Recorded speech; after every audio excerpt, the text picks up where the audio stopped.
Dobar dan, poštovani gledalci, pratite najnovije sportsko popodne. Danas nam je u gostima Marko Nikolić, čuveni profesionalni bokser koji, nažalost, uskoro završava svoju profesionalnu karijeru. Najveći vitez među srpskim bokserima, dobro mi došao u sportsko popodne. Hvala puno, hvala opet na pozivu i hvala na celokupnoj podršci za moju karijeru do sada. Evo da se vratimo od samog početka. Kako je uopšte, Marko, došao do toga da se uputiš u bokserske vode? Pa evo ovako, trenirao sam stvarno i fudbal, i košarku, i judo, i svašta nešto. I jednostavno želeo sam boks malo čisto naučim da se taj bokserski gard pravilno udarim i još kao klinac, mislim 6. razred kad sam bio neki godinu dana otprilike kod mog strica Svetomira Nikolića, starog našeg boksera, išao sam ovako za sebe čisto to da učim i to je sećam da je bilo na Novom Beogradu u osnovnoj školi 7 sekretara. Posle sam prestao, pa sam opet neki drugi sport počeo. Pre nego što sam krenuo u prvu godinu srednje škole, preko leta imam komšiju koji je tada uradio u državnoj bezbednosti i svako jutro sam nisam išao na trčanje, on je kući imao neku malu teretanicu, eto, dizao tegove i to. I kada sam krenuo u srednju školu, sećam se 1. decembar, on je svetski dan borbe protiv side, zvao sam klubove da vidim koji mi je najbliže kući, da eto jednostavno krenem za sebe čisto da se razvijem i da se bavim sportom, a nikad mi nije palo na pamet da ću nekada imati neku boksersku karijeru, a kamoli da ću ući u ring da boksujem. Najbliže mi je bio bokserski klub Sinđelić u Šumicama, otišao sam tamo, trener je bio Mujo Bajrović, isto naš čuveni bokser. Posle par treninga dolazi Branko Dimić Dimke, jedan od naših dobrih i boljih boksera u staroj Jugoslaviji. Eto, ja sa njim počinjem i stvarno sa njim vezujemo se, bukvalno on mi postaje kao otac. U Sinđeliću se zadržao nekih godinu dana. Mi smo otišli kao juniorska reprezentacija Srbije na pripreme u Pirot, gde su uslovi bili katastrofalni stvarno. Dimke se umeđu vremenu vraća u Crvenu zvezdu, meni je on to javio telefonom. Mi tamo organizujemo, zbog tih uslova, organizujemo pobunu i spakujemo stvari, sedamo u autobus, ja, Stefan Ćela Stevanović i Predrag Prća Damjanović. I mislim da je bio Bajić sa nama, koji smo bili kao ekipa na priprema. Par boksera je ostalo, mi smo se onako spakovali sami, vratili za Beograd, čak je to bilo poslije po novinama, kako su mi sportski žurnal, koji je dosta pisao o boksu, kako su mi pobjegli sa priprema. Dimke se vratio u Crvenu zvezdu, rešio je te nesuglasice koje je imao, prelazim i ja u Crvenu zvezdu i eto, od tada do 2013. dok nisam prešao profesionalni boks, ostajem u Crvenoj zvezdi. Mislim da sam ostavio neki trak tamo kada je bila liga, bio sam kapiten, bio sam kadetski, juniorski, 4 puta seniorski reprezentativac Srbije i 4 godine stalni reprezentativac Srbije, tako da eto, mislim da moje ime je zapisano u bokskom klubu Crvena zvezda.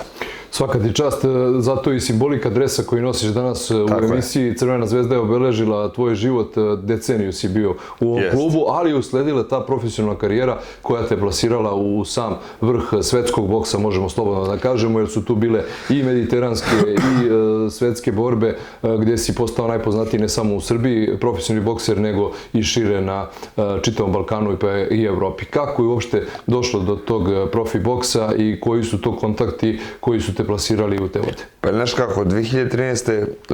jednostavno u tom amaterskom olimpijskom boksu stanje je postalo stvarno katastrofalno.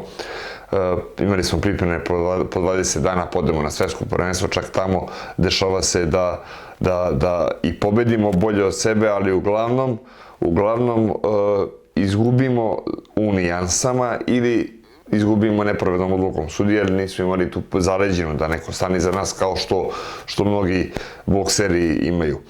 I jednostavno rešio sam da pređem u profesionalni boks.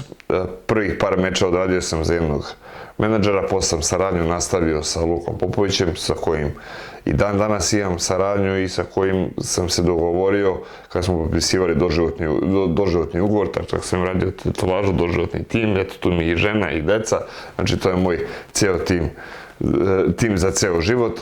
jednostavno sa njim vidio sam da je on pravi čovjek za mene, stvarno predao se meni, dosta je gurao, dosta je on ulagao. Mislim da sam dosta mogao više i da uradim, da smo imali neke ozbiljnije sponzore, ali eto, opet, kako smo krpili kraj sa krajem, opet mislim da sam i tu ostavio neki trag, da će me ljudi pamtiti po tim borbama gdje sam ja uvijek davao sve od sebe, gdje čak i povređen sam boksom, nikad nisam htio da odustanem i mislim da sam u svojoj karijeri uspio da ispromovišem prave i lepe stvari, da moje deca kad porastu budu ponosna sutra i da im drugi pričaju vaš tata je to i to radio, treba budete ponosni na njega. Naravno, kroz život radio sam i loše stvari, što sam svestan toga, ali eto, opet, mislim, kad se stavi na vagu, da sam više lepših i boljih stvari uradio nego loših. Ja sam to htio upravo da kažem, ono što si ti pozitivno uradio, čini mi se da je neuporedivo sa negativnim stvarima, što kažeš, niko nije bez mane, ali tek ćemo da pričamo o tom segmentu. Kada govorimo o profesionalnim borbama, Francuz koji je došao u sportsku halu Doma kulture u Obrenovcu je nekako borba koju sam ja upamtio od pre nekoliko godina. Zaista si tu izdominirao i mislim da je to nekako bio vrhunac tvoje karijere, borba u kojoj su svi uživali i oni koji te vole i oni koji te ne vole odali su ti priznanje za sjajan meč. Jeste, taj meč mi je stvarno legao, što bi se reklo, mislim da mi je bokser legao i stvarno bio sam spreman jer tu se 2 ili 3 puta odlagalo se i tako sam više procesa priprema prošao, odlagalo se iz tog razloga je tada bilo ono vreme korone i svega toga, tako da sam više puta prošao pripreme za taj meč i stvarno mi on kao bokser mi je legao. Naravno, može danas kao i u fudbalu neki tim da bude lošiji od tog tima s kojim igra pa da mu ne legne i da izgubi, tako da možda je on i bolji bokser od mene, ali meni je legao i stvarno sam ga razmontirao, što bi se reklo. Znači sve što sam zamislio u glavi, sve sam uspio da izvedem, a što ti kažeš, čak i oni koji me ne vole, rekli su svaka ti čast, mislim, nisu oni meni rekli da ne vole, ja znam ko me ne voli, a ko me voli, tako da eto, to znači da je stvarno to bilo sve po ono, što bi se reklo, novine su pisali o tome, čini mi se po jedno mjesec, 2 je bila priča u profi boksu kakav je meč bio u Obrenovcu i glavni naslov je bio srpski vatrogasac ugasio francuskog policajca. Da, jeste, to je bilo zato što ja radim u Ministarstvu unutrašnjih poslova kao vatrogasac od 2011. a on radi tamo u policiji u Francuskoj, tako da eto, dokazali smo da su vatrogasci jači na neki način.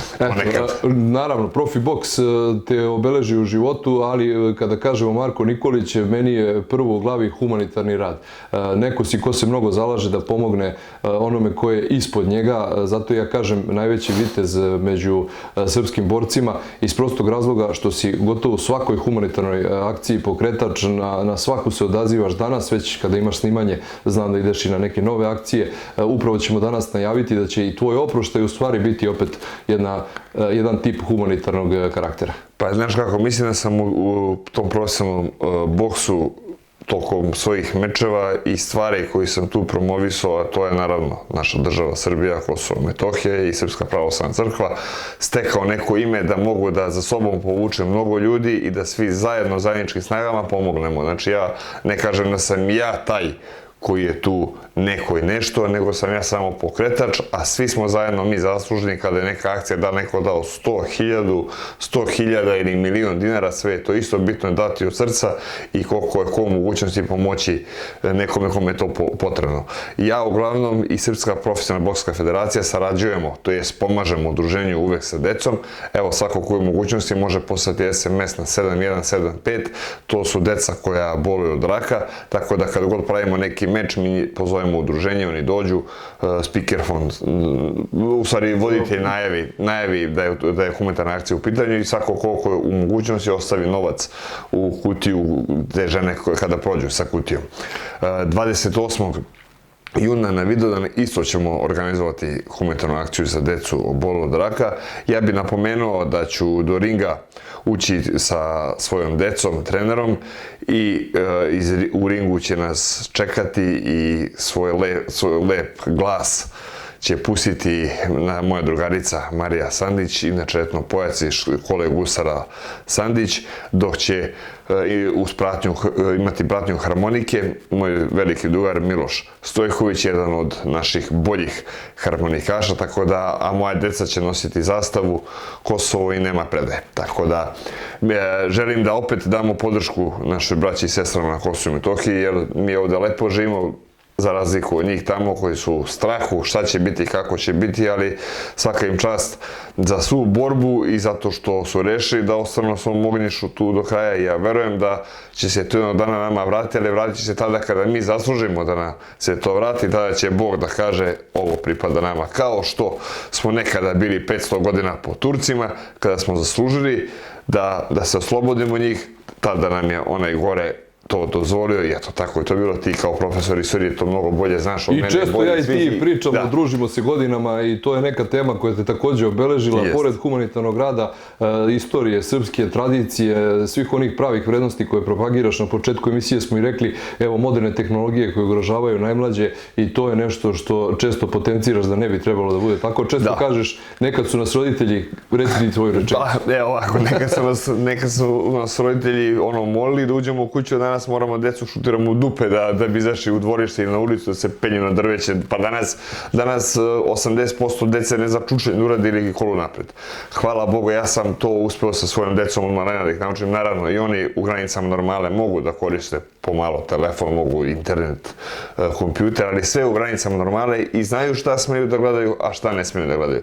Tako da stvarno ja i moja supruga mislim da smo lepo tu odigrali i taj deo života prema deci kako treba, lepo im to objasnili, tako da stvarno sam zadovoljan s tim. A drugo poenta mog oprečnog meča bit će ta što ću ja imati javni sparing sa mojim drugarom iz kluba Milanom Klavarom, koji je izgubio nogu u saobraćajnoj nesreći pre neki 3,5-4 godine i dečko je sa invaliditetom. Mi želimo da damo podršku osobama s invaliditetom i pritom da pokažemo mladoj deci da neko koji je u mnogo lošijem stanju nego neko ko je 100% zdrav, eto, ušao je u ring, svaki dan ide na trening i želimo da time privučemo... Veliki borac, zaista Kravar, sve pozdrav upućuje naša sportska redakcija njemu, sve čestitke zaista za sve što radi u životu, ali i tebi koji prepoznaješ te stvari, koji znaš da nagradiš i koji si uvijek tu da pomogneš. Ako je, recimo, u srednjem veku Banović Strahinja bio simbol čojstva, ja mogu da kažem da je u savremenom dobu simbol čojstva upravo Marko Nikolić. Zvao sam te zbog toga, ima mnogo profesionalnih boksera, ali nema ljudi koji su takvog srca i takve duše kakav si ti. Ja se trudim sa svim tim što radim, da eto, moje deca još uvijek mala, 8 i 6 godina, sad će da napune, kada porastu, mislim da eto, ta tehnologija, internet, sve to zapis, sve se to vidi, da sutra budu ponosni na mene, da ne može niko da im kaže ta vaš tata je bio ovakav, onakav. Naravno, opet kao što smo pričali, svi smo mi grešni, niko nije bezgrešan je bio samo jedan, to je onaj gore, pa su i njega ljudi pljuvali, tukli, znaš i sam kako je stradanje ovo bilo. Ali poenta priče jeste da se trudimo iz dana u dan da budemo bolji. Da budemo bolji, da svoje greške shvatamo, da se pronalazimo u njima, da se pokajemo za svaki greh. Eto, tad stvarno to je bitno, ja stvarno pokušam to, iako kažem opet stvarno mnogo grešim u životu, ali trudim se da budem što bolji i da moje deca sutra budu ponosna na mene za neke lepe stvari koje sam uradio. Kada govorimo o greškama, imao sam ih i ja milion u životu, vjerojatno će ih i biti još, trudim se da ih ne ponavljam. Neko ko ne voli recimo tetovaže, tebe kad ugleda kaže jao vidi ga koliko si istetovirao, ali ti i u tome vidiš način da pomogaš onome kome je to najpotrebnije. Hajde kažemo nešto na tu temu. Pa evo ovako, što se stvarno tih tetovaža tiče, da nemam ni jednu, sad ne bi radio ni jednu. Zato što stvarno mislim da je to neka zavist. Kad uradiš jednu, samo te vuče, samo dobijaš neke ideje. Tako da neka stvarno mi je malo i neprijatno kada sam u majicama i kada sam među nekim ljudima da ono i šaram tako, ali jednostavno šta, greška u mladosti kad sam počeo, prihvatio sam to i sad gotovo, nema nazad. Želeo bih da najavim jednu isto humanitarnu akciju koja će biti za Vidovdan 28. juna. Moj veliki prijatelj, znači jedan od naših najboljih tatu majstora u Srbiji, Ivan Stevanović, u tatu svetu poznati kao Ivan Ekser, sa svojim tatu kolegama organizuju humanitarnu akciju Dan za Vidovdan, gde će se za Vidovdan u mnogo studija u Beogradu biti organizovano tetoviranje, ali tetovaža se neće naplaćivati, to jest naplaćivaće se, ali sav taj novac koji se skupi tog dana ide za najugroženije porodice sa Kosova i Metohije. Oni tu akciju rade u saradnji sa humanitarnom organizacijom Srbi za Srbe i napomenuo bi obavezno da su prošle godine prilikom tetoviranja tog dana skupili oko 11.500 eura i sav taj novac su prosledili najugroženijim porodicama na Kosovu i Metohiji, tako da svaka im čast na tome, jer to je, mislim da je to prava stvar, da ljudi na Kosovu i Metohiji, naša braća, sestre, prijatelje, znaju da mi mislimo na njih i da imaju podršku. Znamo koliko im je tamo teško, kakav život žive, malo je žalosno što se naša država tu ne pita toliko, pitaju se neke veće sile, ali opet naša država se bori koliko toliko da pomogne i da opet neki balans uspostavi da koliko toliko njima bude bolje u životu. Nadovezao bi se da će Kosovo i Metohija biti naše 100% kao što je nekada bilo kada mi budemo bili bolji i kada ga mi budemo zaslužili. Kao što smo 500 godina robovali pod Turcima, kada smo postali bolji, tada je onaj gore rekao da to mora da se prekine i opet smo bili slobodan narod. Tako da verujem da će jednog dana tako biti za Kosovo i Metohiju, samo kada mi budemo bolji i kada ga mi budemo zaslužili. Lepo si to rekao na kraju. Što se tiče dresa Crvene zvezde, ti si simboliku obeležio tako što si proveo život u bokserskom klubu Crvena zvezda. Ja sam danas drugim povodom obukao dres Srbije zato što je aktuelno evropsko prvenstvo u Nemačkoj. U petak je počelo, naša prva utakmica uskoro protiv Engleske. Kakva su tvoje očekivanja što se reprezentacije fudbalera tiče? Moje očekivanja su takva da samo trebamo dati sve od sebe, da ostavimo srce na terenu, kao mi u boksu što ostavimo srce u ringu, pa kako bude, neka bude, bitno je samo pokazati volju i ostaviti srce na teren, a sada da li pobedili ili izgubili, svako će se naći da komentariše, da kaže mogo je ovako, mogo je onako, a svi ti koji komentarišu, kao i na primjer za neke bokserske mečeve što komentarišu, svako je imao priliku da ode u salu ili na teren za fudbal i da pokuša da uradi, pa što nije, nego najlakše je sedeti uz televizor, pušiti cigaru, jesti kokice, piti pivo ili Coca-Colu i da kažemo, vidi ga, može tamo da loptu. Nije to tako. Neka se bore kao Marko Nikolić. Eto, to je moja poruka fudbalerima naše reprezentacije. Veliko ti hvala, šampione, što si bio u emisiji Sportsko popodne. Dolaziš ti meni ovde još, bez obzira što je 28. juna kraj profesionalne karijere. Mi se vidimo na Vidovdan. Ja ću doći da zabeležim tu poslednje te trenutke u profesionalnom boksu, pa se mi družimo i van kamera. Još jednom sve najbolje ti želim u daljem životu i da nastaviš sa humanitarnim radom. Verujem da se time nećeš prestajati. Hvala ti puno i evo pozvao bih sve ljubitelje boksa, sve prijatelje da 28. juna dođu na Kalemegdan, jer pored mog oproštenog meča bit će još 4 ili 5 bokserskih pravih mečeva i koji će biti baš stvarno dobri, što bi se reklo. Glavni meč boksuje moj drugar iz kluba Marko Cvetanović, tako da dođite da pružimo podršku ostalim bokserima i da eto, mene ispratimo, da kažemo doviđenja boksu, idemo u nove pobjede. Marko, legendo, hvala ti još jednom na gostovanju u emisiji Sportsko popodne. Čuli ste Marka Nikolića, svi ćemo biti na Vidovdan 28. juna na Kalemegdanu i uživati u boksu. Da pozdravimo Marka Nikolića na najbolji mogući način. Vi ste gledali još jednom Sportsko popodne, vidimo se kroz 7 dana, a vi dalje ostanite uz program televizije UB.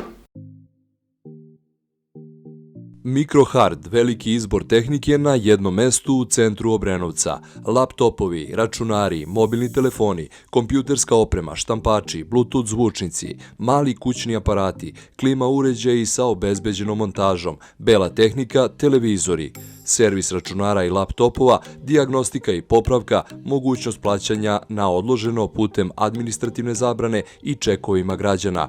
U sklopu objekta nalazi se i menjačnica Radovanović, gde možete uplatiti sve vrste računa. Microhard, dobro poznata lokacija, Miloša Obrenovića, 140 Obrenovac. Telefon 011 8724 883. Radno vreme od 9 do 20 časova. Microhard i menjačnica Radovanović.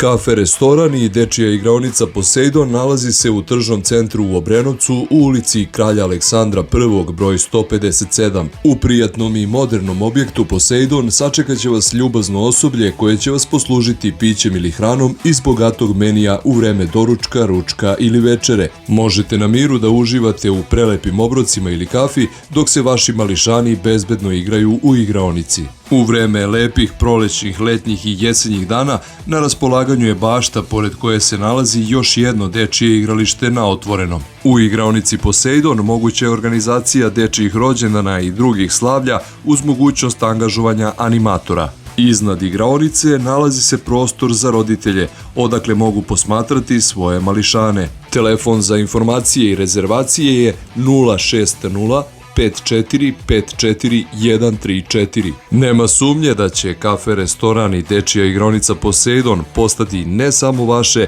nego i omiljeno mesto za vaše najmlađe. Prijatelj emisije Autoškola Bane, prva privatna autoškola u gradu i među prvima u Srbiji, osnovana 1991. godine i verifikovana za obuku i polaganje vozačkih ispita A1, A2, A, B, C, CE i D kategorije. Pri izboru autoškole ne treba birati zbog cene, nego zbog preporuke, stručnosti i pedagoškog odnosa prema kandidatima. Autoškola Bane nalazi se u ulici Vojvode Mišića, broj 241, broj telefona 065 8724 995 i fiksni telefon 011 8724 995. Autoškola Bane. Samostalna trgovinska radnja Ratar nalazi se na Valjevskom putu u ulici Braće Joksića, broj 175. Zvanični je distributer Bankom proizvoda. Ova bogato snabdevena poljoprivredna apoteka u ponudi ima ceo poljoprivredni program po najpristupačnijim cenama, upis tovnih pilića i koka nosilja. U ponudi su koncentrati, semena, zaštita bilja i đubriva. Besplatna dostava na vašu kućnu adresu. Telefoni 011 8765 545 i 064 5151 834. Samostalna trgovinska radnja Ratar. Teretana i fitness centar Ring Gym nalazi se u Obrenovcu u ulici Miloša Obrenovića, broj 135. Teretana se prostire na preko 500 metara kvadratnih idealno klimatizovanog prostora u okviru Ring centra. Kompanija Ring, osnovana 1993. godine, vodeća je u regionu u fitness industriji. Enterijer teretane radili su najeminentniji dizajneri i arhitekte. Teretana je opremljena najsavremenijim spravama za vežbanje, kojih ima preko 70. U programu su kardio oprema, simulatori nordijskog trčanja, trake za trčanje, mašine za razvoj snage i slobodni tegovi, bogata ponuda fitness rekvizita, mogućnost individualnog treninga, perfektne slačionice i tuševi. Postoji posebno urađeni ženski deo teretane. Prostrana i moderno opremljena teretana Ring dostupna je svim posetiocima tokom radnog dana od 7 do 22 časa, subotom i nedeljom od 9 do 21 čas. Svaki posetilac dobija ormarić sa ključem i slačionicu sa kupatilom, kao i mogućnost da u bilo kom trenutku treninga zatraži osveženje. Takođe, u Ring Fitness centru možete kupiti najrazličitije suplemente i proteinske napitke. Sve informacije možete dobiti na telefone 011 8722 096 i 065 8722 096. Teretana i fitness centar Ring Gym.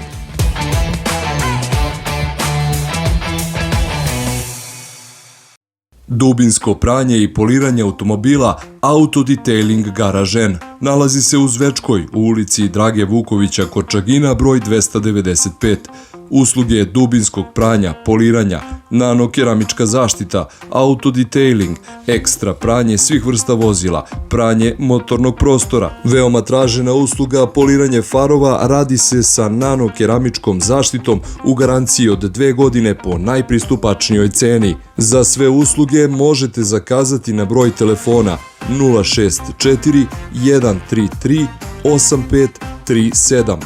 Auto Detailing Garažen, dubinsko pranje i poliranje vašeg automobila.